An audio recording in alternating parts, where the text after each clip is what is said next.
আপনারা দেখছেন true news Bangla. আমি রাজেন গুহ।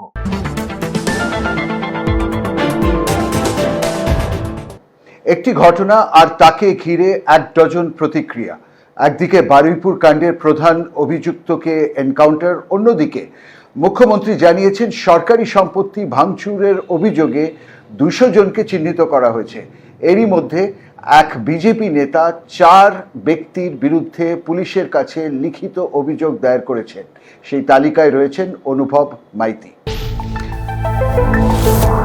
অনুভব বাবু, ট্রু নিউজ বাংলার সাথে কথা বলার জন্য আপনাকে ধন্যবাদ। ধন্যবাদ আমাকে ডাকার জন্য, থ্যাংক ইউ। সিপিআইএম এর 2 নেতার পাশাপাশি আপনার বিরুদ্ধেও সরকারি সম্পত্তি নষ্ট করার অভিযোগে আইনি ও প্রশাসনিক পদক্ষেপের প্রক্রিয়া শুরু হয়েছে।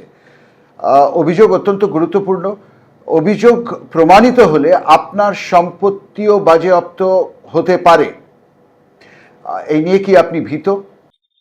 একদমই নয়, মানে এটা আমার কাছে একটা অ্যাচিভমেন্ট যে নতুন সরকার আমাকে এভাবে পুরস্কৃত করলো। এবং আমি জানি না এক্স্যাক্টলি অভিযোগটা আমার নামে কি, তবে খবরে যতটা শুনেছি যে আমি নাকি প্ররোচনামূলক কিছু কথাবার্তা বলেছি, যার ফলে নাকি ওই ইন্দ্রজিৎ মন্ডল বা ইন্দ্রজিৎ তাঁতি বলে যে যুবককে গণহত্যা করে পিটিয়ে মারা হয়, এবং আরেকটি ঘটনা ঘটে নাকি রেল লাইনকে উপড়ে ফেলা হয়।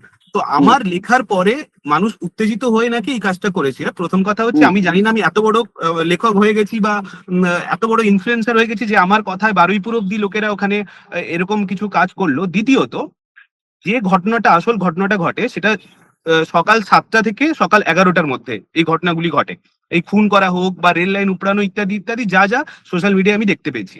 আর আমার যে প্রথম এই ব্যাপারে পোস্টটা, আমি পলিটিক্যাল পোস্টটা করেছিলাম, এবং এটা আমি একজন জার্নালিজমের স্টুডেন্ট হিসেবে একটা ওই পার্সপেক্টিভে একটা পোস্ট করেছিলাম, সেটা ছিল বিকেল 4টের সময়। তাই আমার বিকেল 4টায় করা পোস্ট সকাল 6টায় বা 7টায় কিভাবে মানুষকে প্রভাবিত করলো, সেটা অন্তত সেই বিজেপি নেতার কাছ থেকে আমি জানতে চাইবো, কিংবা যারা এই প্রচারটা করছেন তাদের থেকে জানতে চাইবো।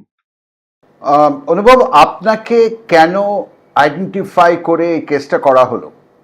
আপনার মতো অনেকেই লিখেছেন, অনেক মিডিয়া গোষ্ঠীও এটাকে রিপোর্ট করেছে। আপনি কেন সরকারের চোখে দোষী? আমি ঠিক এক্স্যাক্টলি কারণটা বলতে পারবো না, আমি কেন এক্স্যাক্টলি ওদের চোখের বিষ হয়ে গেছি।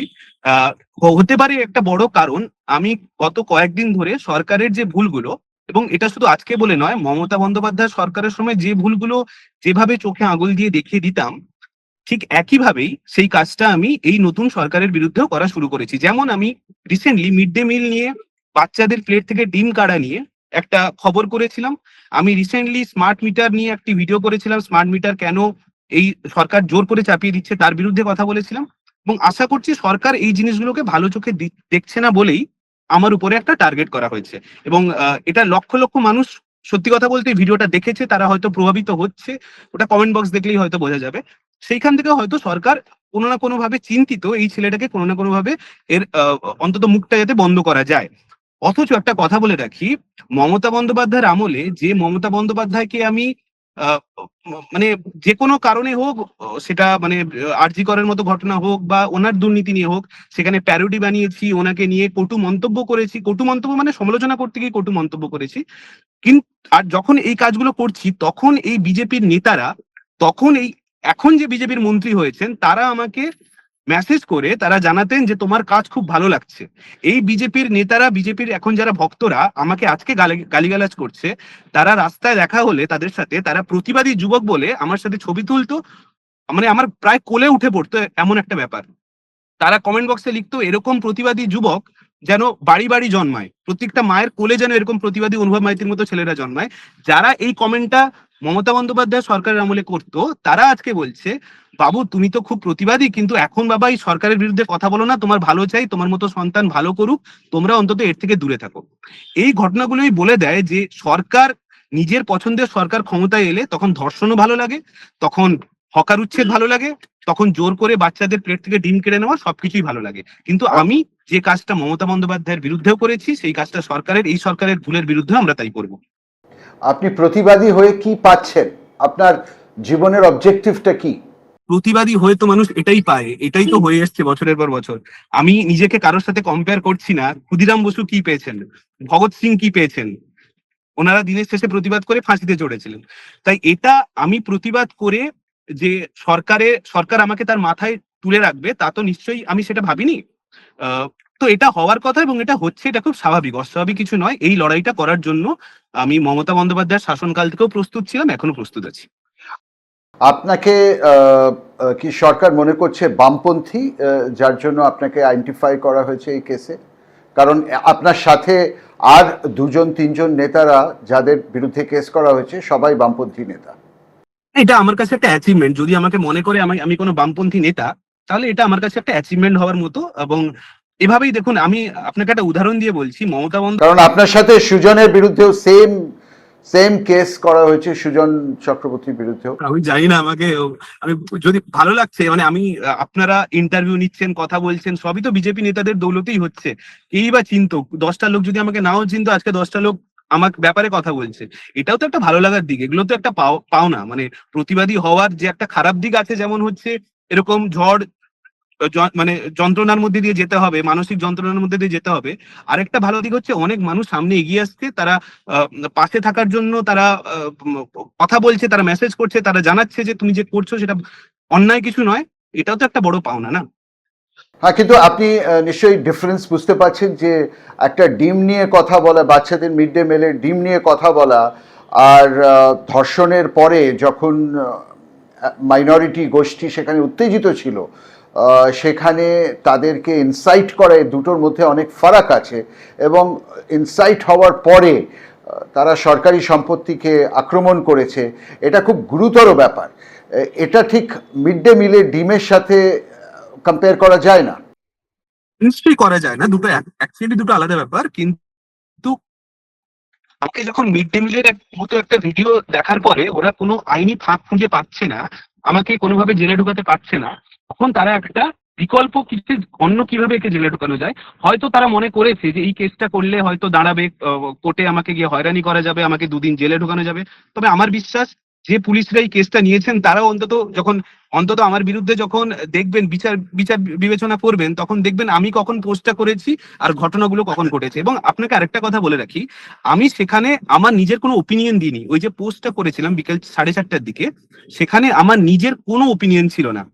যা যা ছিল বেসড অন কোনো বড় মিডিয়া হাউসের কোনো রিপোর্ট, যেমন সেটা আমি মিডিয়া হাউসের নাম আমি আপনার চ্যানেলে করছি না, কিন্তু বড় বড় প্রথম সারির মিডিয়া চ্যানেল, ন্যাশনাল চ্যানেলের নিউজ দেখার পরে আমি ওই প্রতিবেদনগুলো, মানে আমি আমার খবরটা লিখেছি। এবং যেখানে খুব কন্ট্রোভার্সিয়াল যে টপিকটা, যার জন্য আমার বিরুদ্ধে কেস করা হয়েছে, সেখানেও আমি লেখা আছে, স্পষ্টভাবে লেখা আছে যে এটা একটা অভিযোগ, এটা আমার নিজের কোনো ফ্যাক্ট নয়, একটা অভিযোগ। আপনারা নিশ্চয়ই সাংবাদিক লাইনে আছেন, আপনারা জানেন যে একটা খবর লেখার সময় পাড়া পড়শির অভিযোগগুলোকেও খবরের মধ্যে ইনক্লুড করা হয়।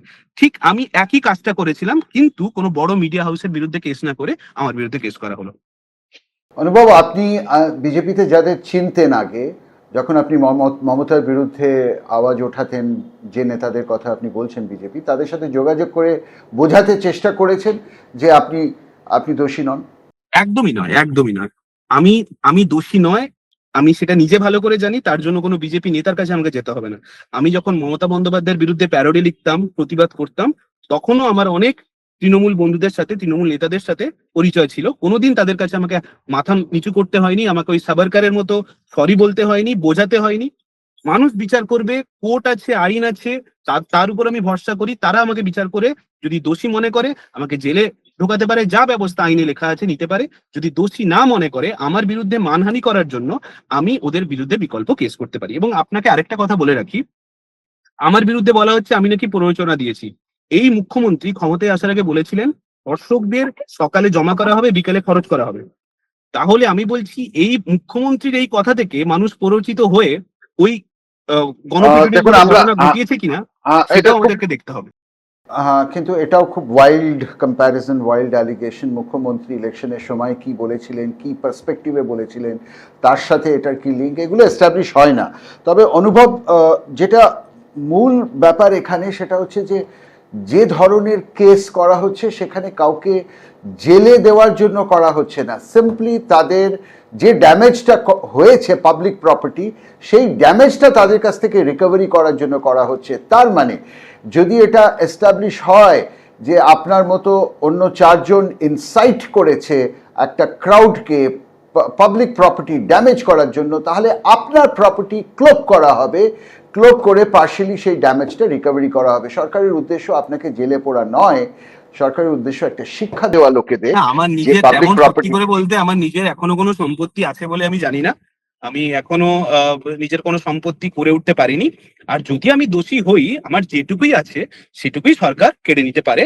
এই যদি কোর্টে প্রমাণ হয় আমি দোষ করেছি, নিশ্চয়ই আইনে যা যা বিধান লেখা আছে তা আমার বিরুদ্ধে প্রয়োগ করতে পারে। কিন্তু যদি না করতে পারে, তারপরে ওই বিজেপি নেতা কিংবা বিভিন্ন মিডিয়া হাউস যা যা আমার বিরুদ্ধে লেখালেখি করছে তাদেরকেও সামনে এসে ক্ষমা চাইতে হবে। আপনার জন্য আপনার কেস কে লড়বে?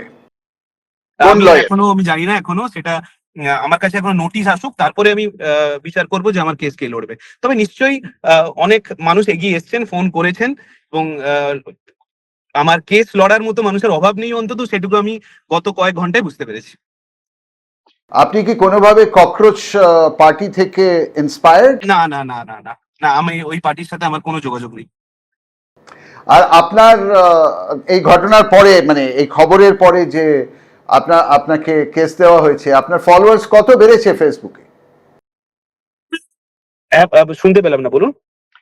এই খবরটার পরে যে আপনাকে কেস দেওয়া হয়েছে, আপনার ফলোয়ার্স ফেসবুকে কত বেড়েছে?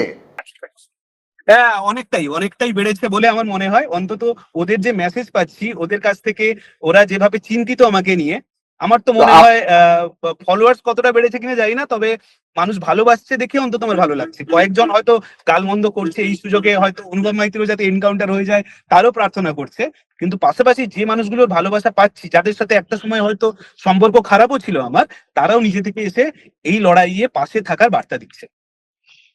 অনুভব মাইতি, ট্রু নিউজ বাংলার সাথে কথা বলার জন্য অনেক ধন্যবাদ। ভালো থাকবেন। আবার আমরা জুড়বো আপনার সাথে। দেখা যাক আগামী 10 দিনে কি হয়। লিগ্যাল অ্যাসপেক্ট নিয়ে আপনাকে কি কেস দেওয়া হয়েছে সেটা বুঝতে পারলে সুবিধা হবে কথা বলতে, যে পরবর্তী স্টেপ কি হওয়া উচিত আপনার। Thank you so much.